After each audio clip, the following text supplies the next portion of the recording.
الله من الشيطان الرجيم بسم الله الرحمن الرحيم قل إن كنتم تحبون الله فاتبعوني يحببكم الله صدق الله العظيم وصدق رسوله النبي الكريم سب حضرات درود پاک پڑھیں اللهم صل على سيدنا ومولانا محمد وعلى آل سيدنا ومولانا محمد وبارك وسلم۔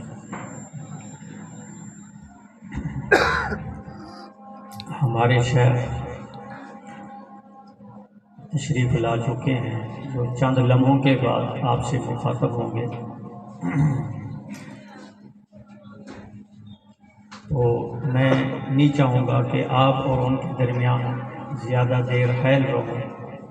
ایک بات جو میرے ذہن میں آ رہی ہے تو وہ آپ کے سامنے عرض کر دیتا ہوں۔ جو مسلمان ہیں جنہوں نے کلمہ پڑھا ہے، سب کو سرکار دو عالم صلی اللہ علیہ وسلم سے محبت ہے،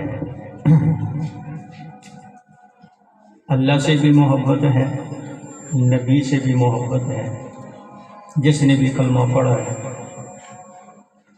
لیکن محبت کی دو قسمیں ہوتی ہیں، ایک ہوتی ہے محبت عقلی، مثلا ایک کام ہمارے سامنے ہے جو خلاف شرع ہے اور پیغمبر کا حکم کچھ اور ہے، تو ہم عقل سے فیصلہ کرتے ہیں۔ ہماری عقل کہتی ہے کہ ہمیں وہ حکم ماننا چاہیے جو ہمارے محبوب کا حکم ہے، ہمیں وہ حکم اس طریقے پر نہیں چلنا چاہیے جو پیغمبر کو پسند نہیں ہے۔ عقل طور پر فیصلہ کریں، یہ تو تقریباً ہر مسلمان کا یہ جذبہ ہونا چاہیے۔ عقلی طور پر محبت ضروری ہے۔ ایک درجہ محبت کا اس سے آگے ہے، وہ ہے جذباتی محبت۔ ہم جو محبت کرتے ہیں وہ عقلی طور پر کرتے ہیں، لیکن ہمیں اس سے آگے ترقی کرنی چاہیے، اللہ سے مانگنی چاہیے کہ ہمیں سرکار دو عالم صلی اللہ علیہ وسلم سے عقلی محبت سے ترقی کر کے ہم جذباتی اور احساسی محبت میں داخل ہو جائیں۔ صحابہ کرام کو جو سرکار سے محبت تھی وہ صرف عقلی نہیں تھی، وہ جذباتی تھی، وہ احساسی تھی، وہ طبعی تھی، وہ محسوس ہوتی تھی۔ صحابہ کرام کو پیغمبر سے محبت اپنی جان سے بھی زیادہ تھی، اپنی اولاد سے بھی زیادہ تھی، اپنے مال سے بھی زیادہ تھی، اور تمام لوگوں سے سب سے زیادہ محبت آپ سے تھی۔ اور میں یہ صرف دعویٰ نہیں کر رہا، حدیث کی کتابوں میں سینکڑوں واقعات ایسے ہیں، بلکہ ہزاروں ہیں، کہ صحابہ کرام نے سرکار سے جذباتی محبت کر کے دکھائی، اس کے نمونے موجود ہیں۔ مثلا جنگ بدر کے موقع پر کفار کے لشکر میں صدیق اکبر رضی اللہ تعالیٰ عنہ کے صاحبزادے بھی کفار کے ساتھ مل کر غزوہ بدر میں آئے، صحابہ کے خلاف لڑنے کے لیے۔ اس وقت مسلمان نہیں ہوئے تھے، معرکہ ختم ہو گیا۔ اس کے بعد ایک موقع پر جب وہ مسلمان ہو گئے اور ایک مرتبہ اپنے والد کے ساتھ گھر میں بیٹھے تھے اور صدیق اکبر رضی اللہ تعالی عنہ سے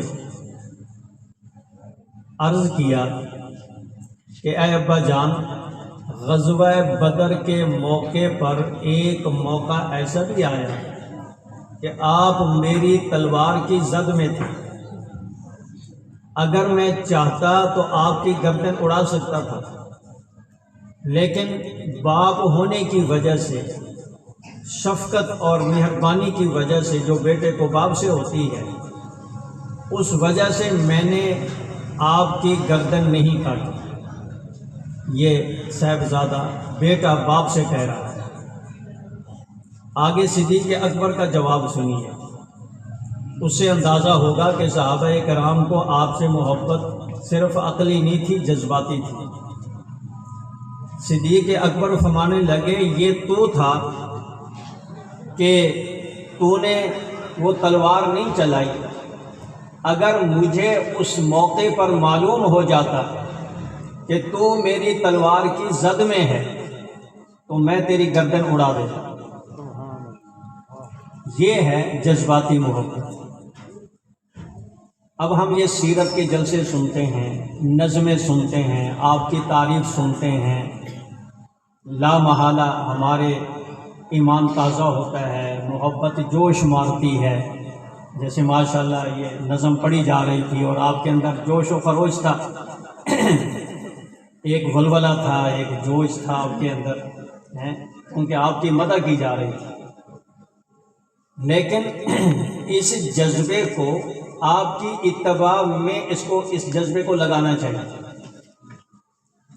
ہمارے دلوں میں اگر اتنی محبت ہے، اتنی محبت ہونی چاہیے، جو سردی کی رات ہو اور بستر ہمیں چھڑوا کر مصلے پر کھڑا کر دے، ایسی محبت اگر ہمارے دل میں آ جائے تو پھر ہم کہیں گے یہ صحابہ جیسی محبت ہے۔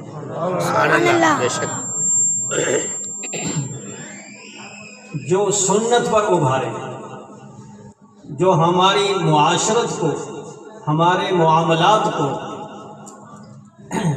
ان سب چیزوں کو شریعت کے مطابق کرنے پر جو محبت ہمیں ابھارے، وہ محبت ہمیں مقصود ہے اور شریعت میں مقصود ہے۔ یہ محبت ہونی چاہیے۔ یہ کیا محبت ہوئی کہ وقتی طور پر تو جوش آ گیا، نعت سنی، پھر اس کے بعد نہ نماز کی پرواہ ہے، نہ معاملات میں سچ کی پرواہ ہے، نہ معاشرت ہماری اچھی ہے، نہ اخلاق ہمارے پیغمبر جیسے ہیں، نہ زندگی ہماری صحابہ جیسی ہے۔ اس محبت کا کیا فائدہ؟ یہ تو محبت ہماری سوئی ہوئی ہے۔ یہ تو کوئی جگا دے تو جگتی ہے اور نہ جگائے تو سوئی ہوئی ہے اور غفلت میں زندگی گزر رہی ہے۔ یہ محبت جو ہے یہ ہماری خالی خلی محبت ہے جو اعمال پر ہمیں نہیں ابھار رہی۔ ہم سے جو شریعت مطالبہ کرتی ہے وہ ایسی محبت کا مطالبہ کرتی ہے جو شریعت اعمال شریعہ پر ابھارے، پیغمبر کی زندگی پر ابھارے۔ ہم شکل اس جیسی شکل بنائیں، صحابہ جیسی شکل، پیغمبر جیسی شکل۔ سینکڑوں جلسے سنتے ہیں، وقتی طور پر جذبات بھی ابھرتے ہیں، ایمان بھی تازہ ہوتا ہے، لیکن ہماری شکل وہیں کھڑی ہے، ہمارا لباس وہیں کھڑا ہے، ہماری معاشرت اسی جگہ کھڑی ہے۔ یہ کیسی محبت؟ یہ محبت، یہ کوئی محبت نہیں۔ محبت تو وہ ہوتی ہے جو محبوب کی اداؤں پر ابھارے، اس جیسے کام کرنے پر مجبور کرے اور اس جیسے کام نہ کرنے پر موت واقع ہو جائے، ایسی محبت ہمیں چاہیے۔ اور یہ محبت جو میں عرض کر رہا ہوں، عقلی محبت تو کلمہ پڑھنے سے حاصل ہو گئی، لیکن جو اگلا درجہ ہے اس کو حاصل کرنے کے لیے بزرگوں سے حاصل کرنی پڑتی ہے، بزرگوں کی صحبت اٹھانی پڑتی ہے، ان کی جوتیاں سیدھی کرنی پڑتی ہیں، عملی طور پر ان سے مشق کرنی پڑتی ہے کہ بزرگ اللہ سے جذباتی اور احساسی محبت کیسے ہوتی ہے، ان کی زندگی دیکھنی ہوتی ہے۔